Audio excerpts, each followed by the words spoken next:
Bonjour à tous. Vous avez décidé ou envisagé de passer le concours de contrôleur externe des finances publiques et nous vous en félicitons. Afin de vous préparer au mieux, nous vous proposons dans le cadre de ce podcast quelques conseils généraux relatifs à l'épreuve numéro 1 d'admissibilité. Oui, bonjour. Alors justement, en quoi consiste cette épreuve plus précisément ? Le concours pour l'accès au grade de contrôleur externe des finances publiques de 2e classe a été réformé par un arrêté du 1er juillet 2024 prenant effet à compter des écrits organisés en 2025 pour le concours CEFIP 2026. La première épreuve écrite d'admissibilité d'une durée de 3 heures, coefficient 4, consiste, selon l'arrêté, à répondre à des questions à partir d'un dossier documentaire sur un sujet contemporain en matière sociale, économique ou financière. L'une des questions conduira le candidat à présenter un avis argumenté. Pour cette épreuve, le dossier documentaire ne peut excéder 20 pages. Oui, d'accord, merci. Et quels sont les points importants dans cette épreuve ? 2 aspects méritent d'être soulignés dans cette épreuve. D'abord, le champ des thématiques susceptibles d'être abordées est contemporain, en lien avec un environnement plus récent. L'analyse de dossier peut désormais porter sur un sujet contemporain en matière sociale, économique ou financière. D'accord. Et quel est le second aspect à souligner ? Eh bien, ensuite, l'épreuve va demander au candidat de présenter un avis argumenté. Alors justement, qu'en est-il plus précisément de cet avis argumenté que l'on devra formuler ? Vous devrez ici faire appel à vos connaissances personnelles. Le dossier ne sera pas là pour vous aider. Tout au plus pourra-t-il vous apporter quelques pistes. Ainsi, c'est votre opinion personnelle qui sera attendue, peu importe laquelle d'ailleurs, dès lors qu'elle sera justifiée, argumentée et dans le respect des lois. Il vous faudra néanmoins faire preuve de mesure dans l'expression de cette opinion. Vous pouvez tout dire, mais avec tact. Enfin, sachez que ce sera précisément sur la qualité de l'argumentation de votre opinion que vous serez attendu. Bien, merci. Quelles sont selon vous les qualités recherchées dans le cadre de cette épreuve ? L'épreuve doit permettre notamment d'aborder des sujets moins centrés sur les seuls sujets économiques et financiers, mais plus ouverts sur des questions contemporaines, ce qui permet d'élargir la diversité des recrutements et donc des profils des candidats. Elle doit aussi permettre d'amener le candidat à se positionner et à donner un avis, plutôt que de disserter. En fait, on cherche à connaître le candidat, à découvrir sa personnalité, sa capacité d'analyse et de raisonnement, plutôt qu'à tester simplement ses connaissances. D'accord, très bien, merci pour ces précisions. Mais dois-je avoir des compétences particulières pour cette épreuve ? En termes de compétences, il va falloir être rigoureux afin de bien étudier le dossier, savoir en extraire les idées phares et en faire la synthèse. Il faudra ensuite rédiger vos réponses et là, vous devrez faire preuve de méthode afin de construire des réponses structurées, cohérentes. Il est conseillé de matérialiser vos réponses par un plan apparent qui reflètera cette capacité à structurer votre raisonnement. C'est très clair. Et c'est tout ? Non, il vous faudra également émettre un avis argumenté sur des questions sociales, économiques ou financières. De fait, même si le dossier pourra vous apporter des pistes de réflexion, il faudra vous positionner, dire ce que vous pensez.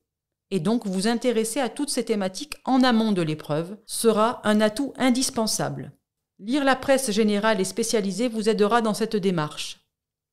D'accord, donc si j'ai bien tout compris, je dois m'intéresser à toutes les thématiques sociales, économiques et financières, c'est bien cela ? Oui, tout à fait. Même si le dossier constitue une ressource documentaire sur laquelle vous allez pouvoir vous appuyer pour répondre aux questions, l'apport de vos connaissances personnelles sera indispensable pour traiter le sujet. Aussi, il faudra que vous ayez réfléchi à ces problématiques avant le début de l'épreuve. D'accord, mais alors vous auriez des conseils à me donner ? Oui, bien sûr. L'idéal serait de procéder à une lecture pluraliste de la presse afin d'élargir votre champ de réflexion et de disposer d'avis différents, contradictoires ou complémentaires. On peut citer, à titre d'exemple, les journaux généralistes, mais également une presse plus spécialisée, que les journaux soient des quotidiens, des hebdomadaires ou des mensuels. En complément, il est possible de suivre l'actualité en s'abonnant en ligne à des newsletters ou des podcasts, ou en suivant sur les réseaux sociaux des comptes publiant des contenus en lien avec les épreuves du concours. Par exemple, INSEE, la Banque de France. Plus tôt vous effectuerez ce travail, et moins cela sera fastidieux pour vous. Je vous conseille de vous informer petit à petit et régulièrement sur ces problématiques, pour en avoir une vision globale, sans forcément vous focaliser sur des problématiques très spécifiques. Ce qui compte le plus pour vous, c'est d'avoir des connaissances générales sur ces thèmes sociaux, économiques et financiers. L'idéal serait de pouvoir entamer ces lectures bien en amont de l'épreuve, par exemple dès l'année précédant le concours. Cela pour vous permettre de prendre le temps, tranquillement, sans vous mettre de pression, de découvrir ces thématiques et de ne pas vous sentir submergé par une masse d'informations à acquérir. Et si vous le souhaitez, vous pouvez également concevoir des courtes fiches pour mieux mémoriser vos lectures ou recenser vos opinions sur des grandes thématiques de l'épreuve, vous préparant ainsi à restituer un avis argumenté.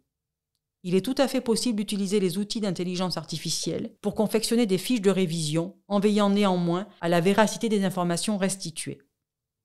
Très bien, je vous remercie pour toutes ces précisions. En revanche, il me reste une question essentielle à mon sens. Je n'ai jamais passé ce concours, alors je procède comment le jour du concours pour réaliser cette épreuve ?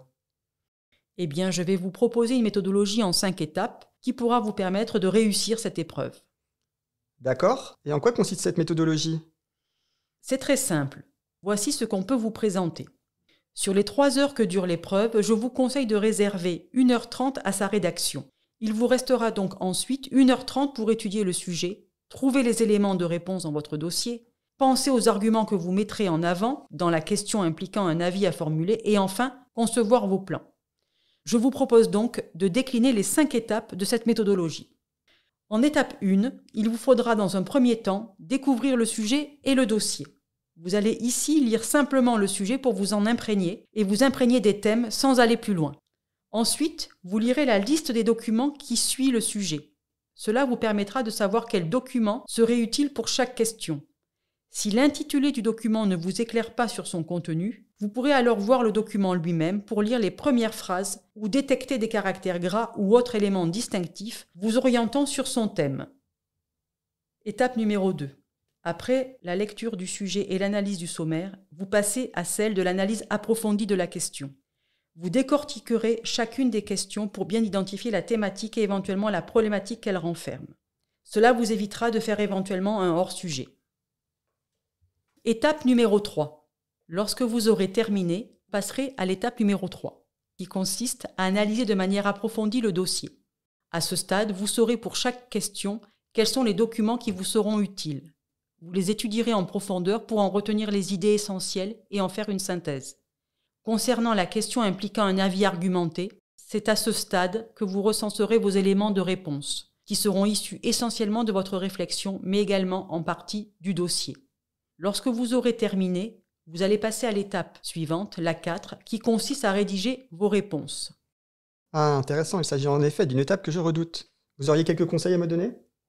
Tout à fait. Donc pour cette étape numéro 4, vous devrez pour chaque question structurer vos idées pour qu'elles s'enchaînent naturellement selon un agencement logique. Cette étape réalisée, la structure de votre réponse est déterminée.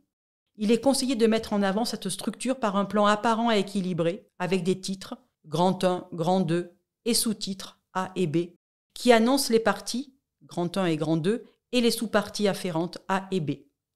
Ces titres doivent être précis et explicites. Évitez les titres de type constat ou problème. Une fois votre plan établi, vous allez pouvoir entamer la rédaction. Chaque réponse commence par une introduction qui vous permettra d'annoncer le thème, la problématique, puis enfin le plan permettant d'y répondre. Chaque grande partie sera également suivie d'une phrase introductive annonçant les sous-parties. Les parties et sous-parties doivent être reliées entre elles par des phrases de transition. Même si cela peut paraître évident, toutes les phrases doivent être rédigées. Il est interdit d'utiliser des tirets, par exemple. Je rappelle en effet que cette épreuve a aussi pour but d'apprécier vos qualités rédactionnelles.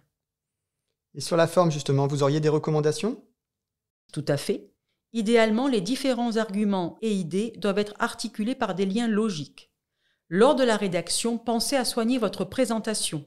Écrivez soigneusement, laissez une interligne entre les titres et sous-titres. Essayez d'avoir un style rédactionnel fluide avec des phrases courtes. Évitez également les fautes d'orthographe. La présentation de votre copie participe à son appréciation globale. Enfin, de manière générale, chaque question impliquera une réponse d'environ 1 à 2 pages. Mais cela vous sera en théorie précisé dans l'énoncé du concours. Une courte conclusion est recommandée, au moins sur la question nécessitant le plus de développement. Enfin, étape numéro 5, vous allez relire votre copie pour corriger éventuellement les dernières fautes d'orthographe. D'accord. Eh bien écoutez, après tout cela, je me sens désormais prêt à me lancer dans ce concours. En tout cas, je vous remercie pour ces conseils qui me seront utiles, je pense. Avec plaisir. Bonne chance à vous. Je suis sûre qu'avec tout cela, vous disposerez d'atouts qui vous permettront de vous distinguer des autres candidats et de réussir le concours.